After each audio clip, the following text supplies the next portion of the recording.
nightmare woke him up. Frightened by his mother's bedtime story, he searched for his sister's comfort, but she was nowhere to be found.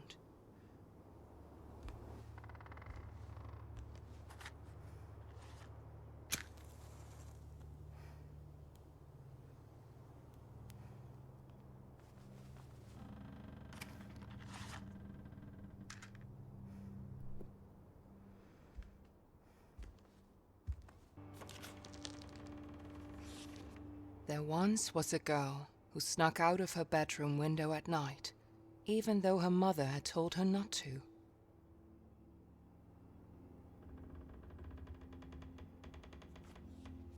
She went into the forest, and at first it welcomed her with warmth and a promise of adventures. But soon, the forest seemed to grow colder and darker. The girl was afraid, and she wanted to go home, but Bramble crawled around her arms and legs, and she could not get away. And the girl was never seen again.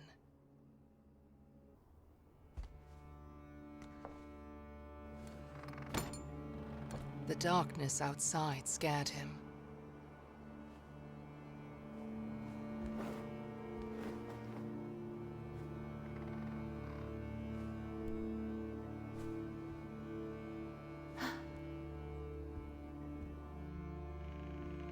But not being with his sister scared him even more.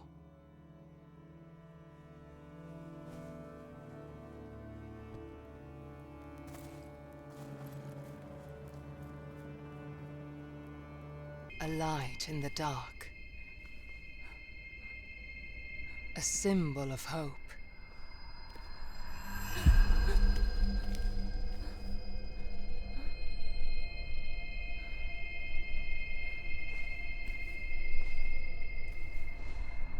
A spark of courage.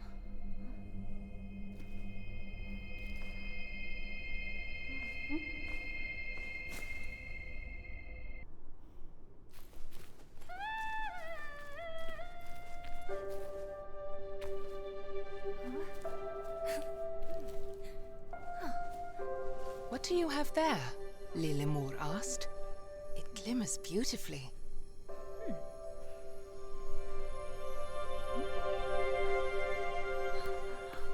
What a strange rock. Light as a feather. She investigated closely.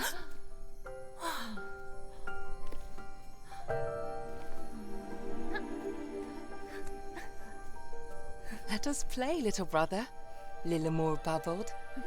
See if you can knock down this pine cone.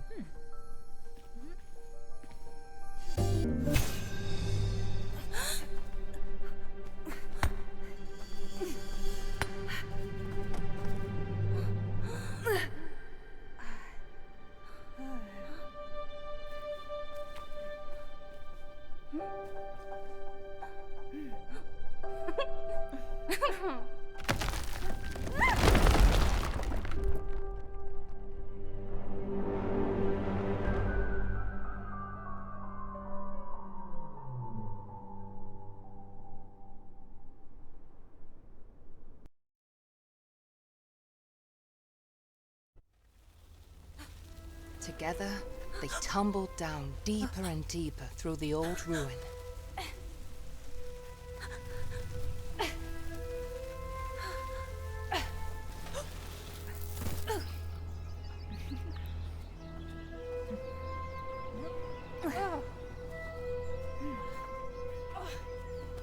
Follow me, little brother.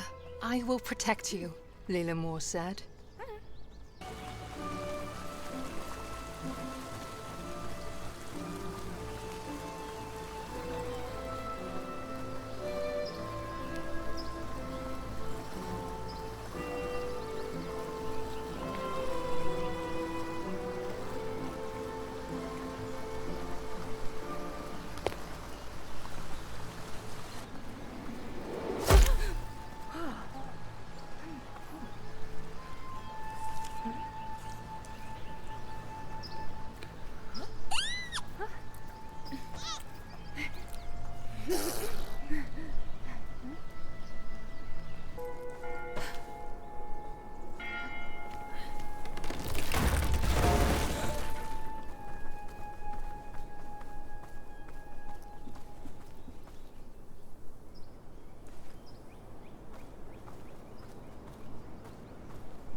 Gnomes are peculiar and playful creatures.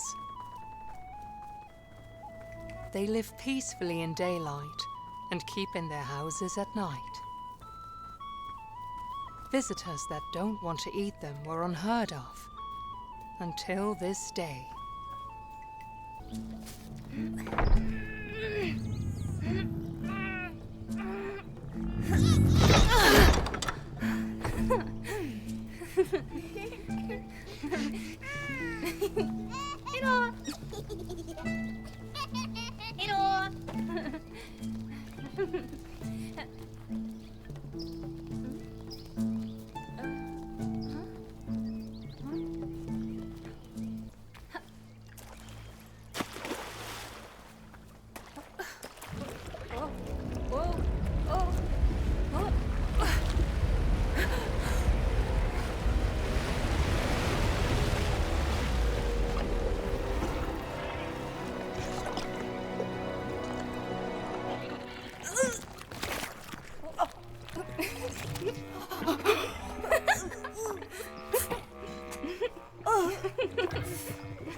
They were both curious in different ways, while Lillemor quickly ran along. Ulle could get completely enthralled.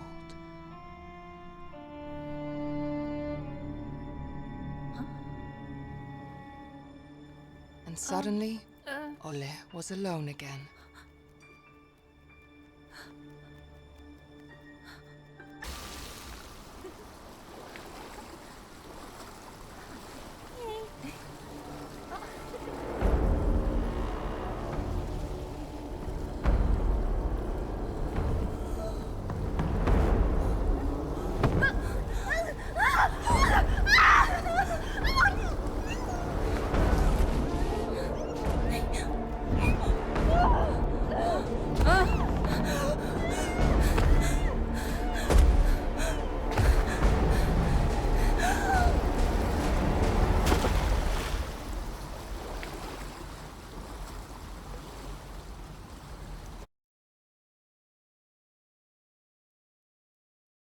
The river was strong, and Ulle was weak. He did not stand a chance. But soon the sound of the river faded. Ulle was happy to have firm ground under his feet again.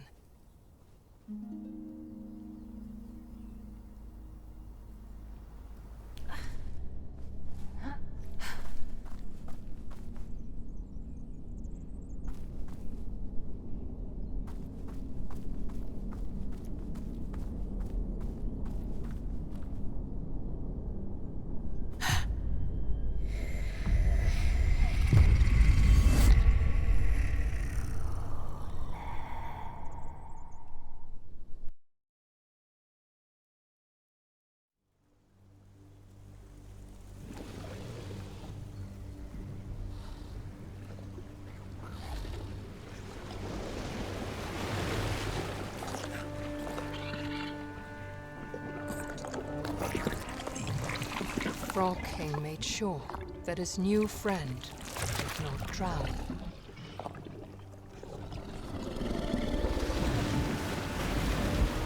But without his sister, he felt like the loneliest child in the world.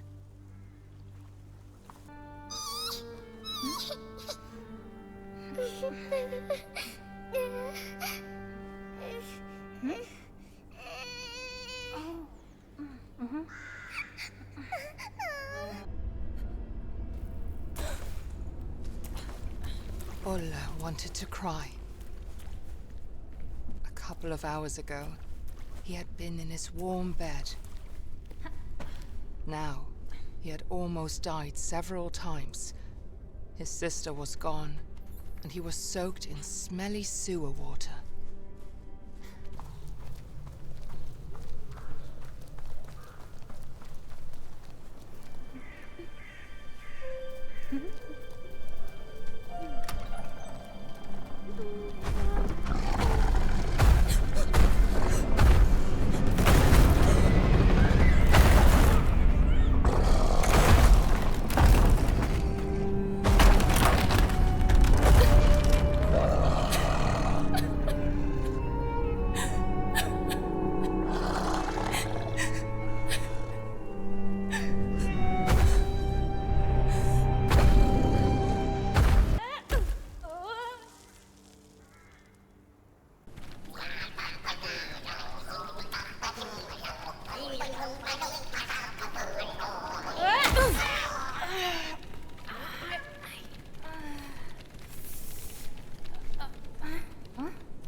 Olle felt bad for the ill-treated giant.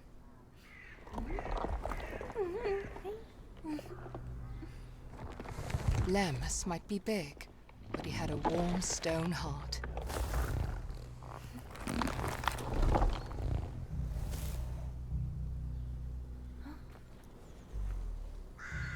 All he longed for was a friend, but his face scared away most.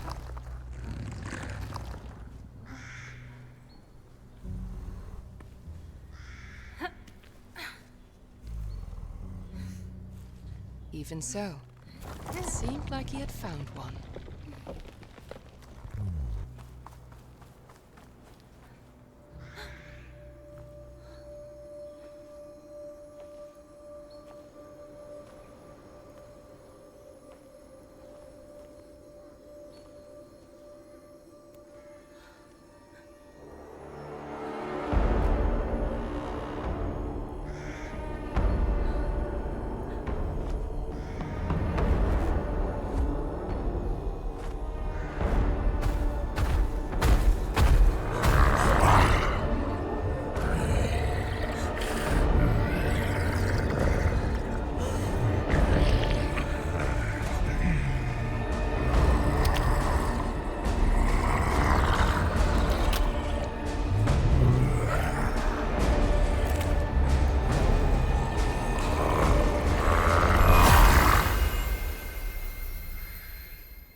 Ulle was comforted by the morning sun. He had survived the night, but just barely. At least he had found the stone again. And it felt like it was his sister's way of telling him he was on the right path.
In his past life, Nakin was a simple man that loved playing his violin, but the village did not appreciate his talent.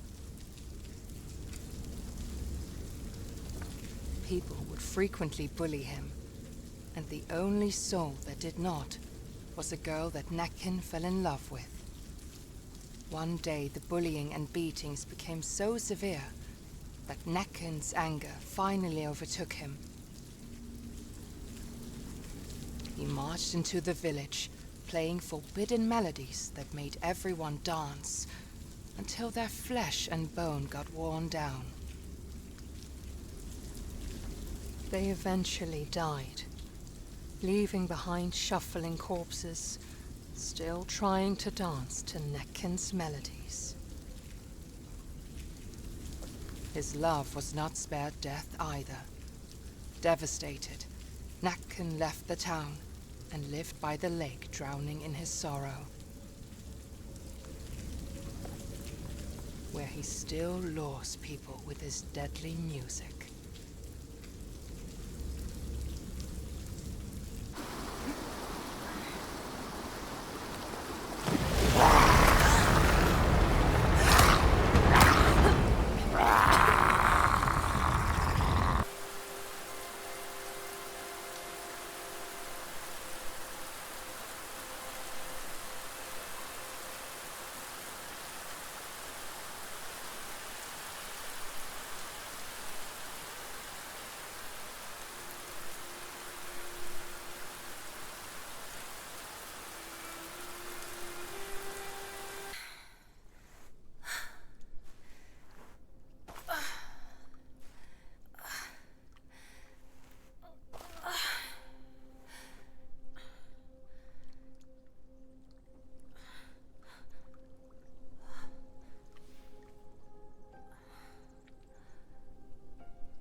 Tuva was a light in the darkness. She had filled his heart with courage, and the stone with her radiance. The bramble covers all where darkness has taken hold, Tuva said. Follow the light. You will find what you are searching for within the mountain.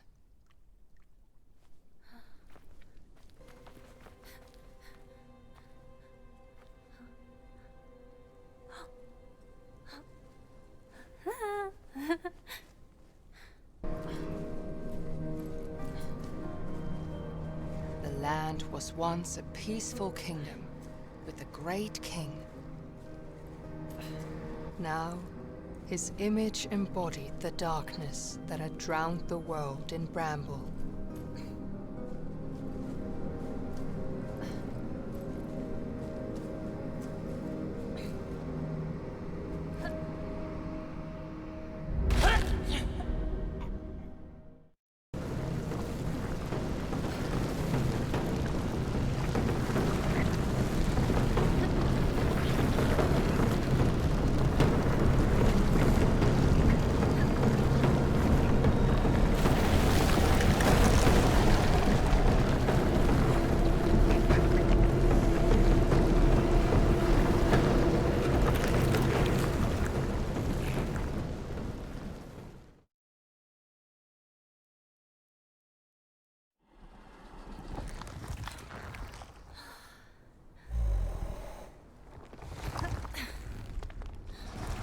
Lemus would always look after his only friend. Olle felt a chill as he saw the warnings for desperate mothers carrying their infants. They pleaded with them not to carry out the unspeakable acts they had set their minds to.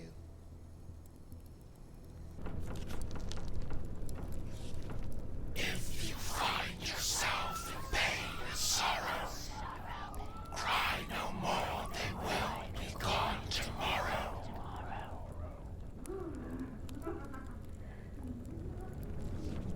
Listen to the voices of the deep, and join the wolves that circle round the sheep.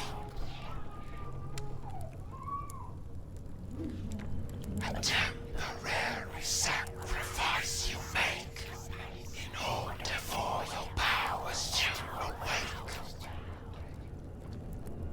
Trust in the transcendent and surrender to be received into the arms of splendor. Behold the transmutation into gold. Soon a god emerges from the mold. No longer human, bricked or land alone. A goddess reborn seated on her throne.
Ulle had been too late. At least he could give the child a proper burial, so that it would not become another dark soul.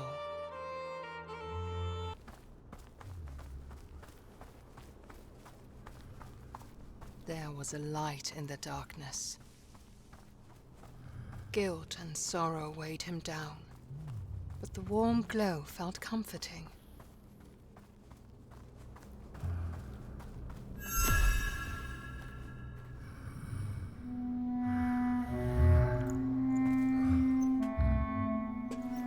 Follow the light, Tuva had said, and he trusted her.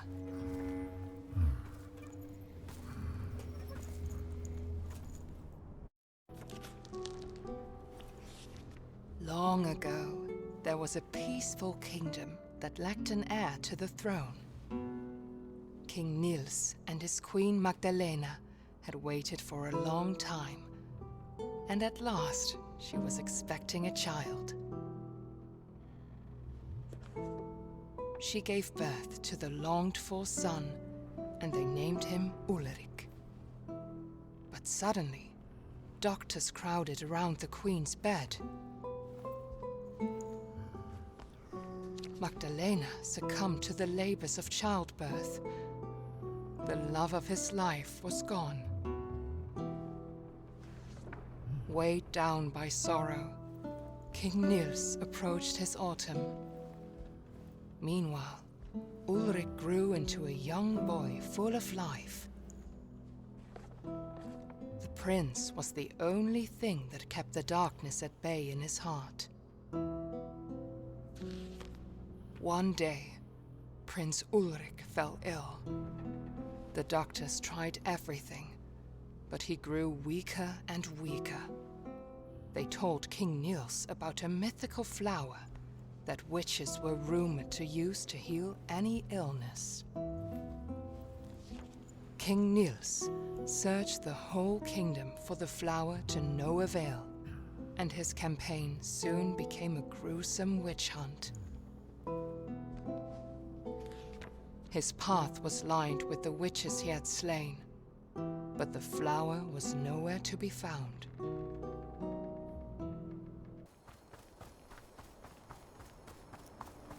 Ulle wished he could stay in the warm light of the library, but he knew that he needed to reach the mountain and find Lillemor.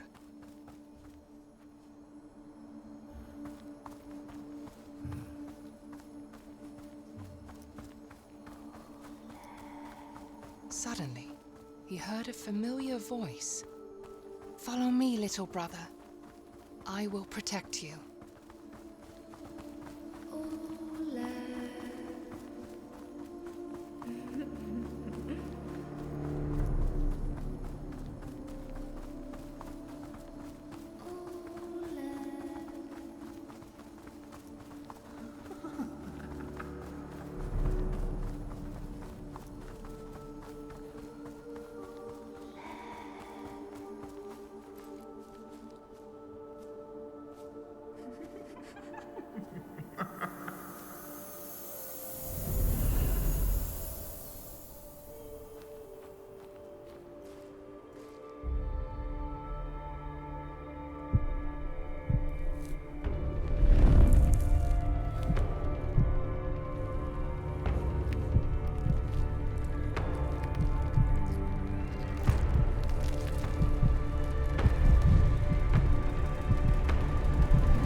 Olle, what have you done? Tuva's voice called out to him. Det fagra blomster änglar åken säklas här. Det rika örtesängar och lundens gröna träd. Det skola oss påminna Guds godhetsrikedom, att vid den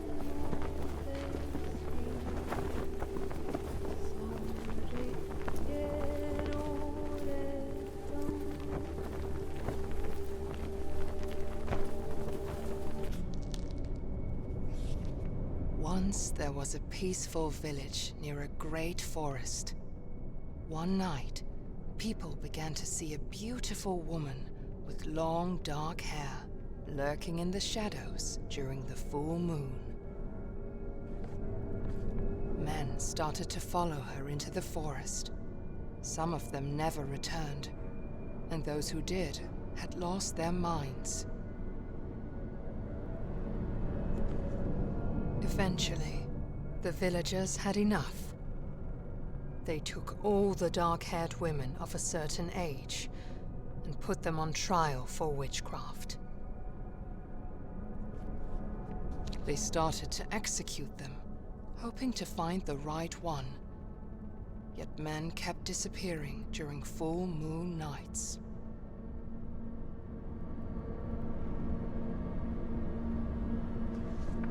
The villagers grew more and more desperate and burned down a large area of the forest in the hope of finding this strange, beautiful woman, but to no avail.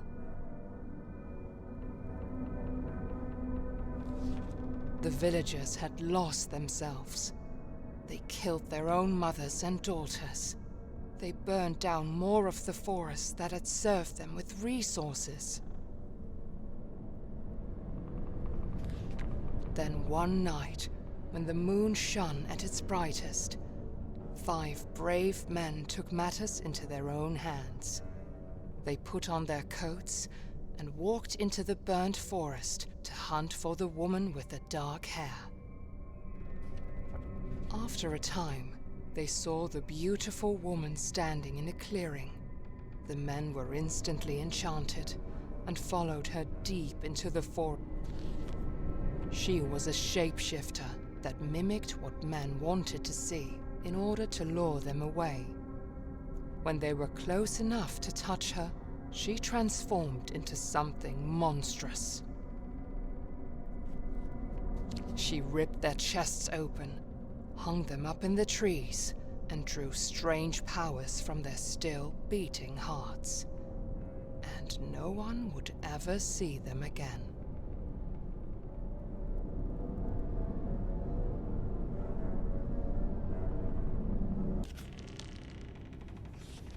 Dear diary, I am so in love with him.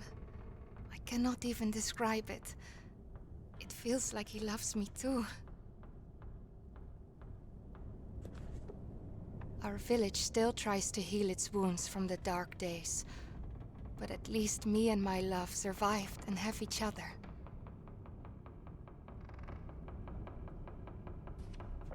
After the horrible witch hunt, we thought we were safe. We thought we would have peace. But then the plague came to our village. Feels like the plague is some kind of punishment for our sins. Maybe we deserve this.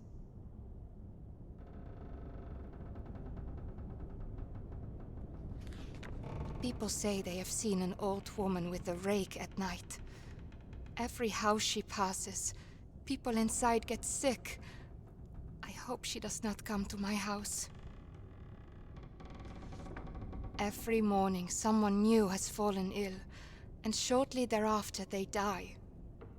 We do not even dare to give them a proper funeral. It is horrible. The dead are rising from their graves, and they eat the ones left alive. I have locked myself in the house. I wish I could be with him. I hope I can meet him in the next life.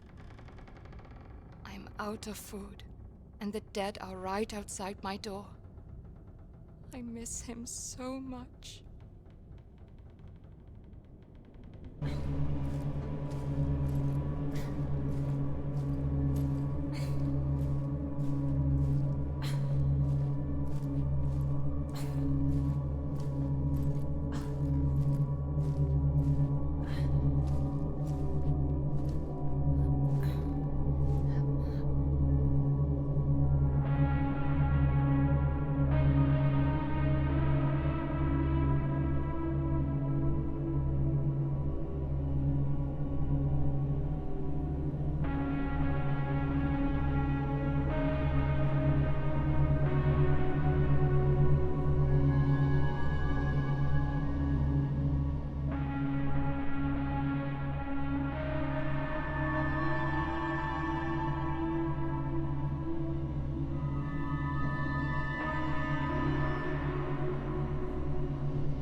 Overcome the darkness. He had reached the mountain.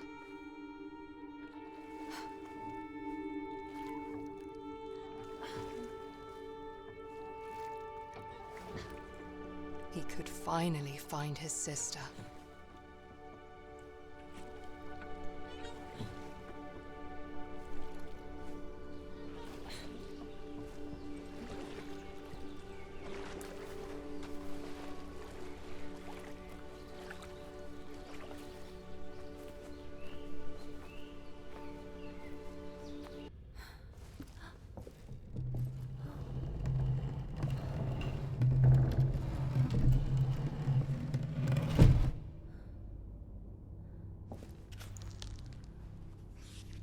Exhausted, bloody, and at his wits' end, King Nils came to a witch's house on the outskirts of his kingdom.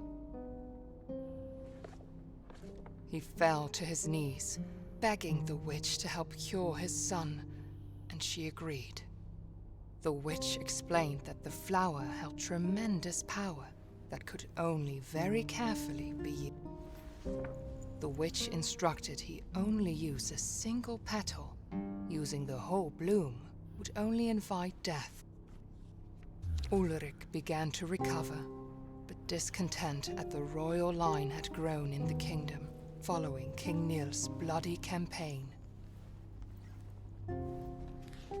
The next day, King Nils found his son dead, and the last light holding his darkness at bay was snuffed out. Heartbroken, King Nils turned to the bloom which had promised life, and instead saw it as an escape from his suffering.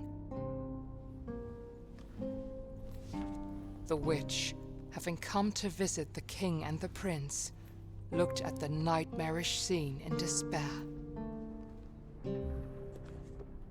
She raised a mountain on top of King Nils and shackled him using the same bramble that he let loose upon the kingdom.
The bramble weakened. The Mountain King saw clearly for the first time in centuries. And what he saw reminded him of his beloved son. He would not lose him again. This time, King Nils would overcome the darkness.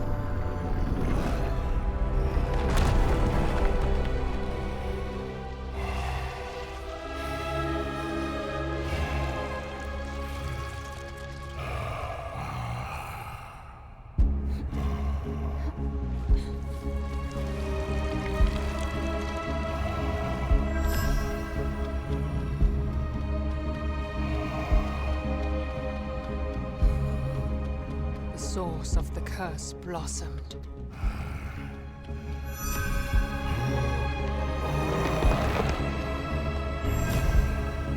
King Nils tore the bramble rooted in his back and brought it all to an end.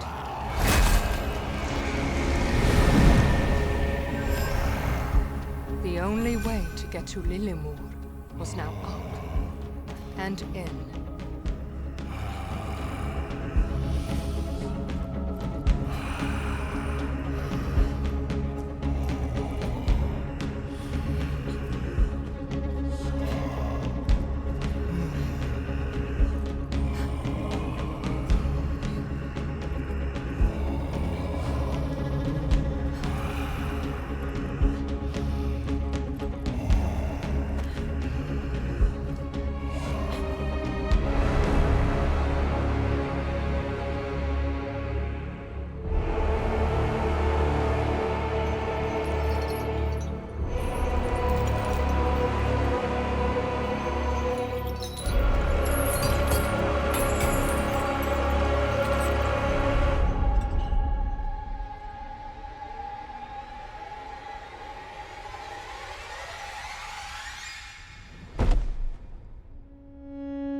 Tuva had one last gift to give to Ole.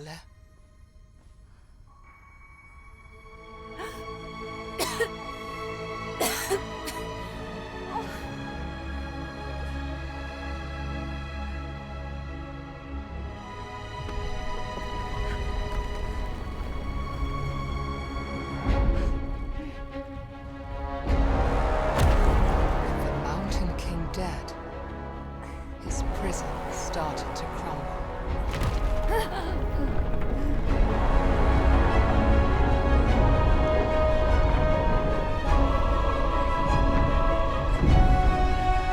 Lemus would always look after his friend.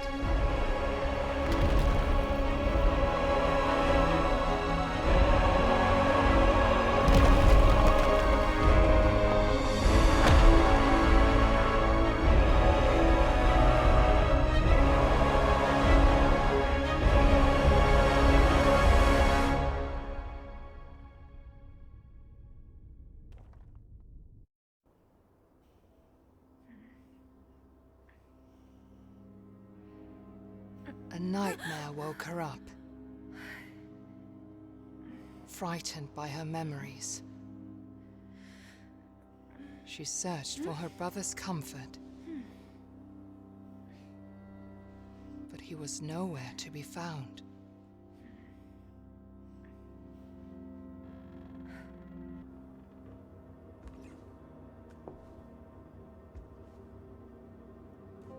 However, the darkness outside did not scare her.